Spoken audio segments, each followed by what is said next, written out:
السلام عليكم ورحمة الله وبركاته. ازيكم يا حبايبي؟ عاملين ايه؟ يا رب تكونوا بخير وفي احسن حال. النهاردة هنعمل مع بعض صينية البطاطس الني في ني بالفراخ، وهنعمل جنبيها رز، وهقول لكم دلوقتي هنعمل ايه. من البصل بصليتين عملناهم طرنشات زي ما حضراتكم شايفين كده، طرنشات حلقان، والبطاطس عملناها حلقات. وادي طبق الفراخ ده من اللي كان فايض معايا اللي انا عملته معاكم لرمضان، وصلصه من الطماطم اللي انا عاملاها صلصه عندي بالشكل الحلو ده. الصلصه هتخلي البطاطس طعمها زي السكر. ادي البطاطس، وادي معانا البصل الحلقات زي ما حضراتكم شايفين كده، في صينيه نزلناهم في الصينيه، وهننزل بكل التوابل بتاعتنا بالشكل الحلو ده. يا ريت تجربوا طريقتي مش هتندموا. معانا فلفل اسمر، ده اهم حاجه تتبليها كويس عشان تطلع حلوه معاكي اهو بالشكل الحلو ده. تبلي، اهم حاجه تتبليها تحطي لها كل التوابل اللي عندك اهو بالشكل ده. معلقه كمون صغيره حطي لها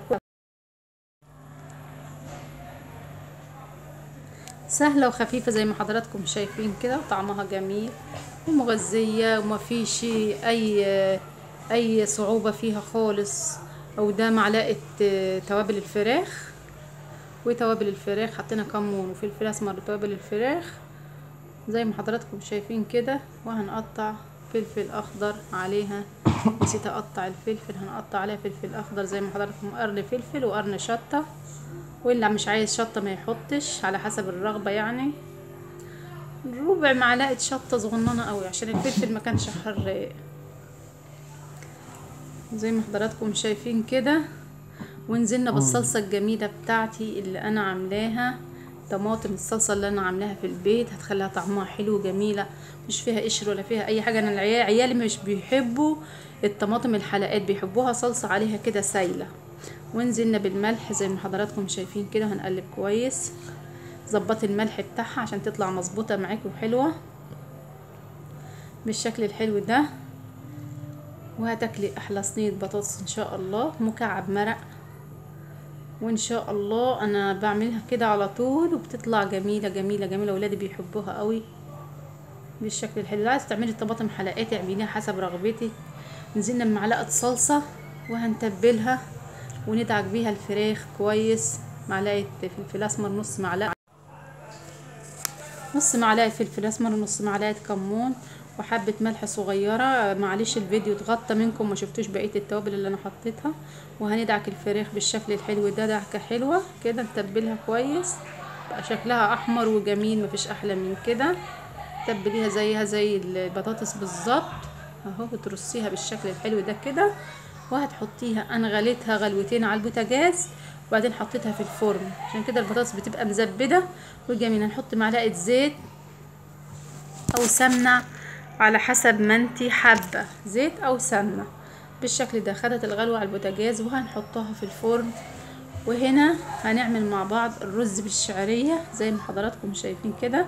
هتعملي بطاطس هتعمليها نزلنا بمعلقتين زيت ونزلنا بحبه شعريه بالشكل الحلو ده عشان نعمل الرز. هنعمل رز بالشعريه، هتعملي صينيه بطاطس تعملي جنبها رز وتعملي جنبها سلطه، هتاكلي احلى اكله. ونزلنا بالرز زي ما حضراتكم شايفين، وشكل الشعريه بالشكل الحلو ده.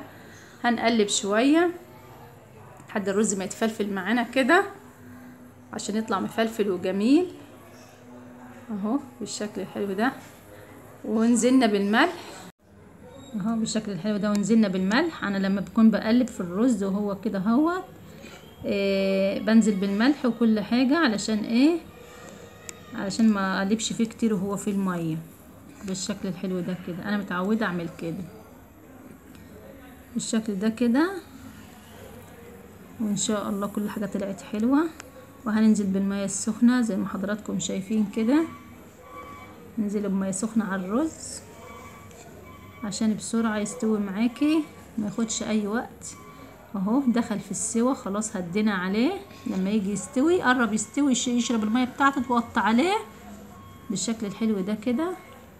وادي الفراخ بتاعتنا والفيديو بتاعنا. لو عجبكم الفيديو حطوا لايك وشير، ودمتم في رعايه الله.